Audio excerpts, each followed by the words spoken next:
విదేశాలకు వెళ్లే ముందు ముఖ్యమంత్రి ఢిల్లీ పర్యటనలో ఉన్నారు 2-3 రోజులుగా.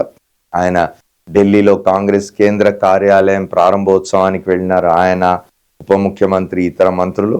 అదే సందర్భంలో ఆయన ఢిల్లీ ఎన్నికలకు సంబంధించిన ప్రచారంలో కూడా పాల్గొన్నట్టు లెక్క ఇది. ఆయన తెలంగాణలో మేము లిక్కర్ పార్టీని ఓడించినాం అంటున్నారు. అంటే తెలంగాణలో కవిత, మాజీ ముఖ్యమంత్రి కె చంద్రశేఖరరావు కుమార్తె, ఆమె ఈ లిక్కర్ స్కామ్ కేసులో నిందితురాలిగా 5 మాసాల పాటు తిహార్ జైల్లో ఉండి బెయిల్ మీద విడుదల బయటకు వచ్చిన విషయం తెలిసిందే. దీనిలో ప్రధాన భూమిక ఆమ్ ఆద్మీ పార్టీ సంబంధించిన ఢిల్లీ ప్రభుత్వానికి అధినేత, ముఖ్యమంత్రిగా ఉండిన అరవింద్ కేజ్రీవాల్, ఆయన మంత్రివర్గంలో ఒక ఇద్దరు కూడా దీనిలో నిందితులుగా ఉన్న విషయం తెలిసిందే. కాబట్టి రేవంత్ రెడ్డి చెప్తూ ఉన్నారు ఏమిటంటే, మేము తెలంగాణలో లిక్కర్ పార్టీని ఓడించినాం, ఢిల్లీలో కూడా లిక్కర్ పార్టీని ఓడించడానికి వచ్చినాం.